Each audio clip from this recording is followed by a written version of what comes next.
So I guess once it was announced that Russell Westbrook was going to be a Los Angeles Laker, HBO, like the rest of us, thought, hey, that ain't going to work. So let's do something to fill the hole that Lakers fans are going to feel all season because that team is just not going to work out. And they ended up creating Winning Time, which is great because the Lakers needed after this season, the Lakers definitely needed something to remind them of the glory days because this season just went all over the place. But anyway, Winning Time, the rise of the Los Angeles Lakers dynasty.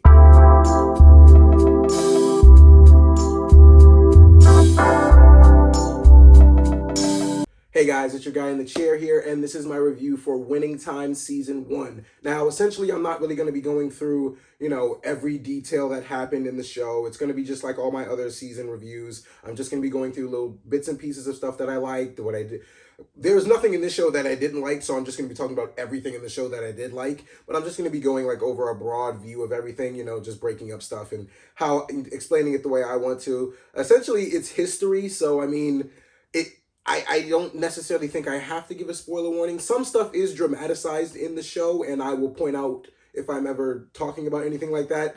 So, this is kind of a spoiler warning, but how do you really spoil history, if you know what I mean?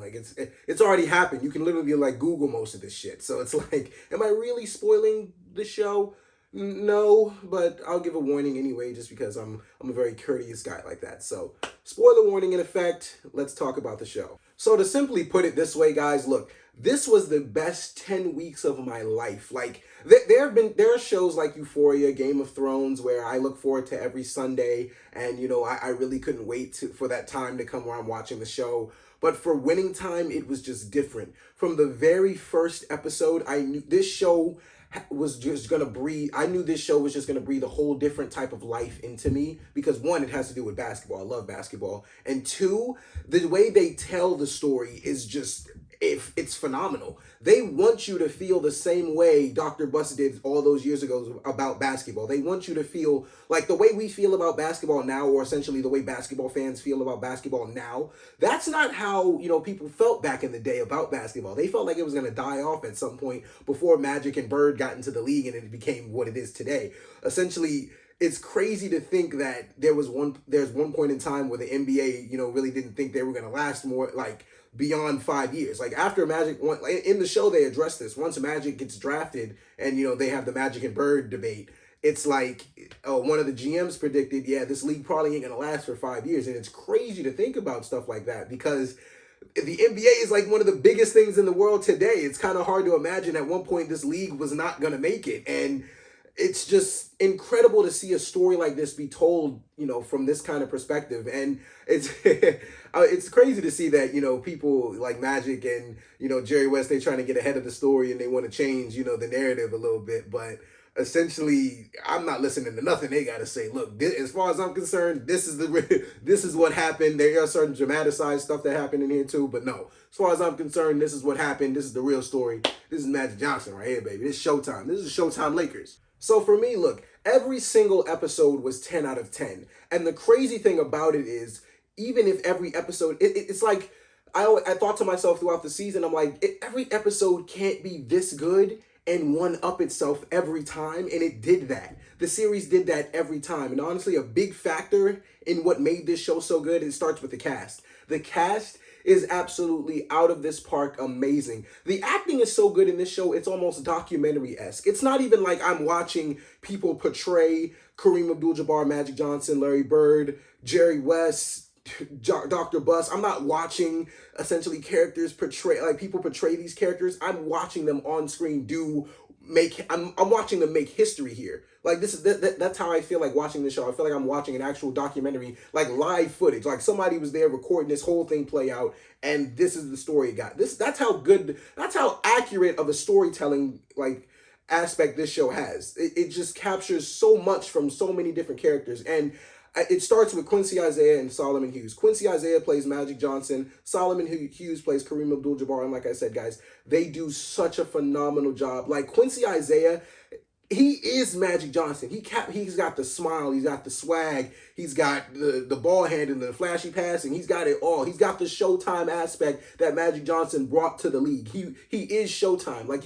You literally see Magic. I can literally see these two, being the same exact person. Same goes for Solomon Hughes. Literally, I think the first shot that they did to introduce Kareem Abdul-Jabbar was when he was doing the movie Airplane, and he had his cameo. And it looks like they took the shot right out of the movie because he looks just like Kareem. It's ridiculous. It's almost scary how much these characters represent each other. And go, like I said, for the rest of the cast, you got John C. Reilly playing Dr. Bus. You got Jason Clarke playing Jerry West. You got Jason Segel playing Paul Westhead, which is hilarious to me because I know Jason Segel. He played Marshall Erickson in How I Met Your Mother, and he had a little basketball background in that too. I got to see Jason Segel play on the court because I'm not 100% convinced he knows ball, but he sold me in this show. He did enough to sell me in this show. Another guy that I thought just did a phenomenal job throughout the entire series was Adrian Brody. He played Pat Riley, and he just did such a phenomenal job. I didn't even know.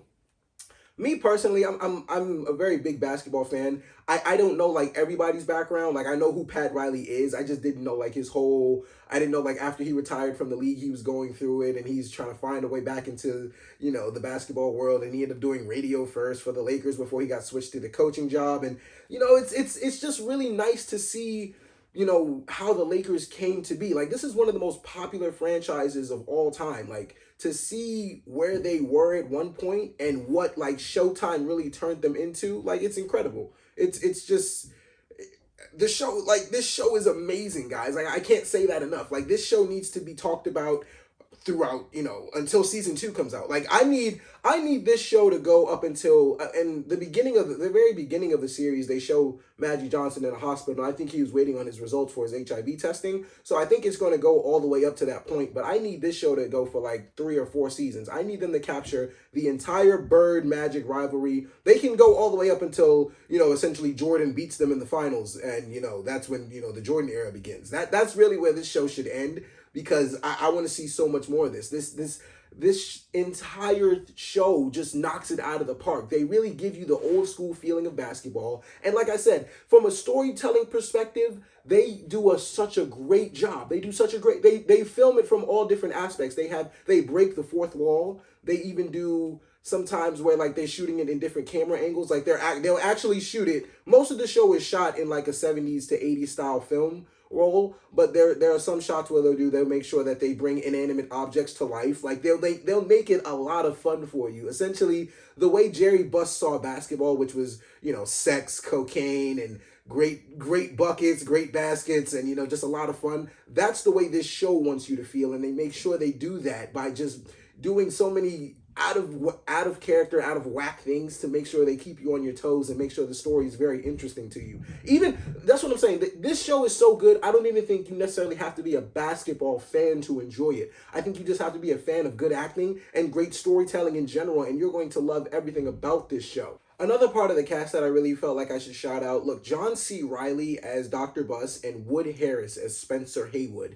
They gave some of the best performances of their lives in this show. John C. Reilly especially, because Wood Harris has been good in almost everything he does. But John C. Reilly especially, look, for me, I feel like John C. Reilly is a very underrated actor because he just does so much dumb movies like The Vampire's Assistant, and then he did, what was it? Holmes and Watson. Like for a guy to do movies like those and then turn around and do a performance like this, like the one he did in Winning Time, is incredible to me. Like, it's absolutely shocking that he can just flip a switch. He's like Adam Sandler, because Adam Sandler, like, I always saw those acting chops in Adam Sandler. It's just like he just wants to make funny movies and just be the funny guy, so he never really unlocked that potential in him. And John C. Reilly does the same, because he's able to just flip a switch and he becomes one of the best actors on your set. It's incredible to see. And Wood Harris too. Wood Harris is Spencer Haywood. First of all, if Spencer Haywood is alive, I need somebody to record his reaction to watching the finale where Wood Harris is going off and saying Spencer Haywood ain't shit. I need somebody to record that because that's very funny to see. That's just very funny. Like if you're the actual person they're showing on TV and you're watching them just say you ain't shit. Like I just want to see somebody's reaction to that. I just want to see how that goes. And speaking of reactions, look, Magic. I understand you got a past, brother. I understand that, you was the Mac man back in the day. You was Future before Future. Like, just be real with yourself. But dude, an Apple TV documentary is not going to, one, we're not going to look at you any differently than we already do, bro. Anytime we see you, we know you was the Magic Man. We know you was Showtime. We know you was that dude on the court and off the court. Like, there's no reason to make a whole documentary to make yourself look better, bro. Like, I don't really get that. Like I said, I'm not even paying that Apple documentary no mind. Like, this is, as far as I'm concerned, this is the story. This is how it happened. And you just need to sit down, shut up, and watch the show like the rest of us and enjoy yourself, brother. Because, it happened. It just did. You owned up to it, so just Cookie owned up to it. That's another thing. I didn't realize that Magic's wife was Cookie. Throughout the show, I was just watching and I was like, he was always very fond of Cookie, and when I found out that was his actual wife to this day, I was like, wow, no, sir, you were definitely Future. To do all that to that young lady back in the day, and she still ended up with you, yo, daps to you. That's how they dapped up back in the day, back like that. That's cool. That's some cool stuff there. Now look, as far as this guy's portrayal goes, I get it. I understand they're taking a lot of jabs at him. Jason Clarke's portrayal of Jerry West, I understand that Jerry West is not the biggest fan of this. As far as I'm concerned, Jerry West needs to be removed from the league as the logo because no, I don't think a guy who lost all those NBA finals, finally won one, didn't care for it, wanted to bitch and whine the entire time. That's all he does throughout the entire show is bitch and whine. Every time it becomes very funny though. It becomes something you get used to, and you honestly grow a very soft spot for the Jerry West character in the show because you kind of feel for him, like he lost all those years, and it's like every time the Lakers win or he feels some sort of pressure from those days back in the day of losing so many times, and he starts to get like PTSD. It's kind of funny to watch Jerry go through his little antics, but Jerry West needs to be removed from the logo because no, that's just unacceptable. We want winners in this league. Now, I'm not trying to look. If somebody by some grace watched if whoever is watching my video, if by some odd reason you watched Jerry West back in the day, I'm sorry, but there's real hoopers in the league now. Somebody else can replace him. But Jason Clarke did a phenomenal job as Jerry West in the show, and I just feel like, everybody who's freaking out about the way they're being portrayed in the show, it could be worse. It could be a lot worse. Yo, like, you could have been Spencer Haywood in this. You could have been Spencer Haywood in this show, but like I said, they all did a very phenomenal job, and they just do such a great job, and I'm saying that a lot, but, everybody's just doing such great work in this show. They're capturing so much back in the day. Like, they're really capturing... for me, I feel like they're really capturing a side of the Showtime Lakers we never really got to see. Like, we have all these Magic and Bird documentaries, but those are all very controlled narratives. We're getting this from a whole different perspective, and it's fun to see. It's a lot of fun to watch. So overall, guys, look, Winning Time is one of the best first seasons of a show I've maybe ever seen. Like, there's so many epic conversations. There's specifically a conversation that I love in this show between Kareem Abdul-Jabbar and Magic's dad. I'm not even sure if that conversation actually happened in real life, but that conversation floored me so much, I don't even care if it did. It was one of the greatest conversations I've ever listened into because it just showed a perspective of what Kareem Abdul-Jabbar actually went through, as a player, as a black man, and, converting his, religion to Muslim. And, he did all of that. And it just showed, and when he meets a kid like Magic who just breathes, life, who doesn't really pay attention to all those hard times that black people were going through at that time. He was always just smiling and wanting to bring life and joy into people's lives. It's like, just watching Kareem be astounded by that and watching them grow into the dynamic duo we all know and love today, it's like, it was just amazing to see. Overall, guys, this show is incredible. It was, like I said, the best 10 weeks of my life. 10 out of 10 episodes every week, and they only one-upped each other. The basketball scenes were phenomenal. They were shot actually very well. I honestly was kind of worried about that because everything else was being, told so well. I was wondering, the only thing that could really mess it up is the way the basketball scenes were shown, and they do a great job of that. Look, the Dr. J character, Larry Bird, I'm excited to see, who they bring in. Like I said, I hope this show goes on for a very long time, all the way up until Jordan beats them in the finals, so we could get a glimpse at, that young king, Michael Jordan, and then essentially, like I said, I just want to see the Magic and Bird rivalry be expanded. There's also a point where in history that, you know, Magic and Bird shot a Converse commercial at Bird's house. I hope they show that in the show too, because that's actually where they become friends. There's so much story left in this show. And you know, another thing, I love the fact that they gave Jeannie Buss a story in this show as well. I love that they're giving her, you know, her rise to being the GM of the Lakers today. She is incredible. This show is just doing so much so well, and I really think everybody needs to watch it. I don't think this is essentially a show for just basketball fans. I think if you're a fan of storytelling,